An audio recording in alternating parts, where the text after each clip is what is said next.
नमस्ते दोस्तों, कैसे हैं आप सब।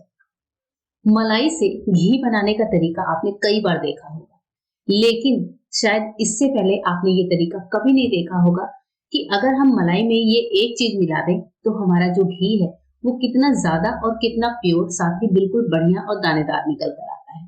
तो इसके लिए क्या होता है कि महीने भर मैं मलाई को इकट्ठा करती हूँ, फ्रीजर में रखती हूँ और 3 से 4 लोटे जब इकट्ठे हो जाते हैं तब मैं इनका घी निकालती हूँ। वैसे ये टोटली ऑप्शनल है, आप चाहें तो 1 लोटा इकट्ठा करने के बाद भी तुरंत घी निकाल सकते हैं, लेकिन मैं क्या करती हूँ 2-3 लोटे इकट्ठा हो जाते हैं लगभग हमारे घर में 20 दिन में।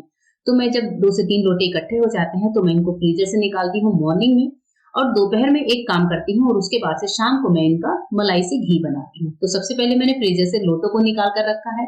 अब ये है दोपहर का टाइम। दोपहर के टाइम तक क्या होता है कि मलाई हमारी थोड़ी नॉर्मल हो जाती है, फ्रीजर में एकदम हार्ड होती है। तो दोपहर में हम इसमें एक काम करते हैं और उसके बाद से जो मलाई है वो हम शाम को मथेंगे। तो इसके लिए मैंने यहाँ पर 2 से 3 चम्मच घी मैं हर लोटे में डाल दूंगी और इसको थोड़ा सा मिक्स कर दूंगी। इससे क्या होगा कि हमारी जो मलाई है वो हल्की सी कर्डल हो जाती है, और जब हम मलाई से घी बनाने का प्रोसेस करते हैं तो मलाई को कर्डल करना बहुत जरूरी होता है, तभी हम असली घी को पाते हैं। तो इसी तरीके से हर लोटे में आप ये काम करिए, 2-2 चम्मच दही डालकर और फिर इसको छोड़ दीजिए। अब मैं इसको ढककर छोड़ूंगी और मिलूंगी शाम में। शाम के टाइम में जब हम इसको 2 घंटे रख लेते हैं तो देखिए हमारी जो मलाई की कंसिस्टेंसी है वो कुछ यूं हो जाती है, यानी कि ये दही के फॉर्मेट में आ जाती है। इस तरीके से जब हो जाए यानी कि हमारी मलाई अब घी निकालने के लिए तैयार है। इस मलाई में मथने के दौरान मैं एक चीज और मिलाऊंगी जो कि आपको हैरान कर देगी। आपने शायद इससे पहले कभी ये प्रोसेस फॉलो नहीं किया होगा, लेकिन एक बार फॉलो करते ही आपको बहुत ज्यादा इसका रिजल्ट अच्छा मिलेगा। तो यहाँ पर मैंने मिक्सी का जार लिया है। मैं कोई भी ऐसे नहीं करती हूँ कि चम्मच से या लोटे से मैं मतूंगी। मैं सिंपल मिक्सी का जार लेती हूँ, जो बड़ा वाला मिक्सी का जार होता है। अगर आपकी मिक्सी में स्पेशल मक्खन मतने वाला जो जार है वो है तो ले सकते हैं। उसके बाद से हम यहाँ पर डालेंगे ठंडा पानी। ठंडा पानी इसलिए क्योंकि अभी गर्मियों के दिन चल रहे हैं। जब एकदम सर्दी के दिन आते हैं तो मैं इसी मलाई में हल्का सा गर्म पानी डालती हूँ। पानी डालने के बाद आप मिक्सी के जार को ढक्कन लगाएंगे और उसके बाद से इसको अच्छे से चला लेंगे।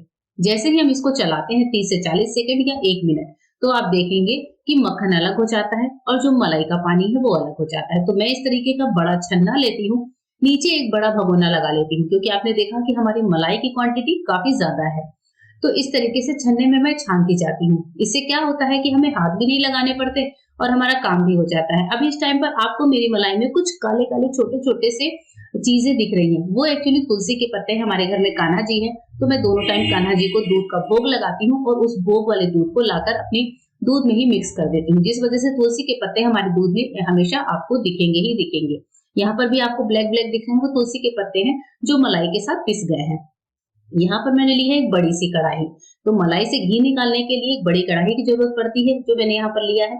और जो मक्खन है वो मैं यहाँ रखती जा रही हूँ, और जो उसका पानी है यानी कि छाछ वाला जो पानी होता है उसको मैं नीचे यहाँ पर भगोने में इकट्ठा करती जा रही हूँ।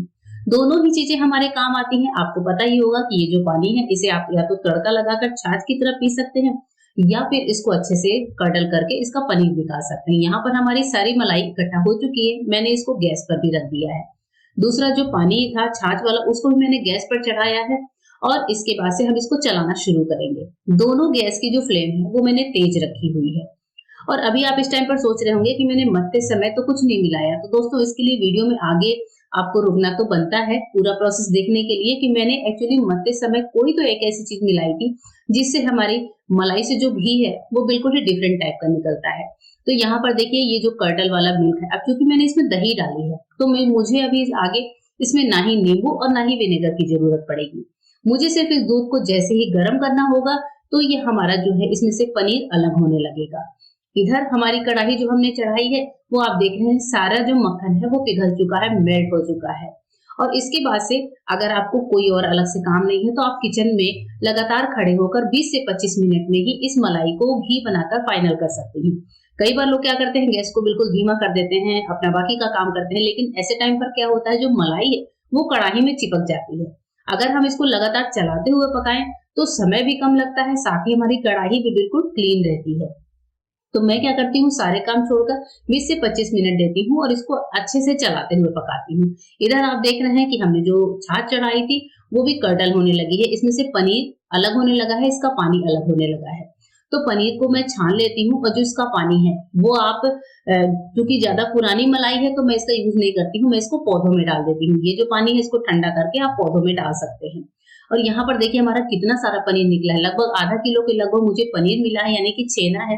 मैं इसको अच्छे से दबा देती हूँ, कपड़े को स्क्वीज कर देती हूँ और इसके ऊपर कोई भारी चीज रख देती हूँ। तो अभी मेरे पास पानी से भरा हुआ बर्तन है, इसको मैं रख दूंगी और 10 से 15 मिनट में हमारा पनीर जो है बनकर तैयार हो जाता है। इसके बाद से इस पनीर का इस्तेमाल आप सब्जी बनाने में, पराठा बनाने में, किसी भी चीज में कर सकते हैं, बहुत ही हेल्दी होता है।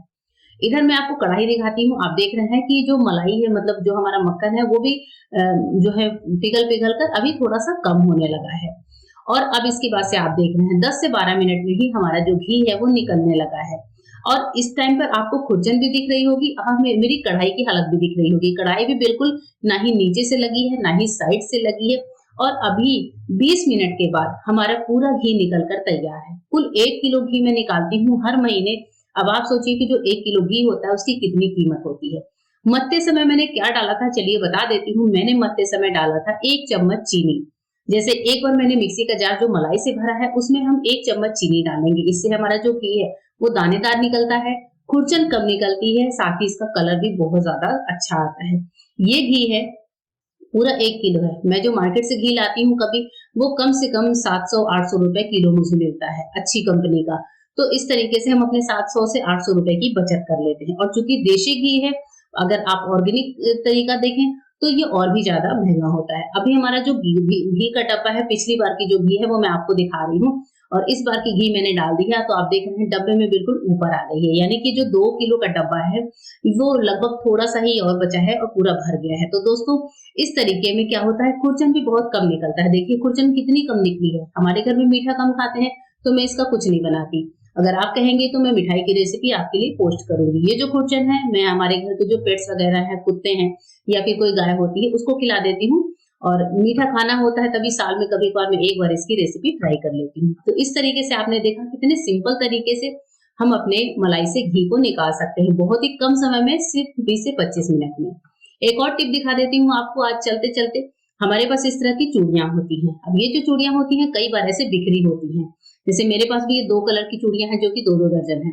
कई बार जरूरी नहीं है कि हमारे पास बैंगल स्टैंड होता है। तो इसके लिए आपको क्या करना है, पेपर को इस तरीके से मोटे रोल में इसको तैयार कर लेना है।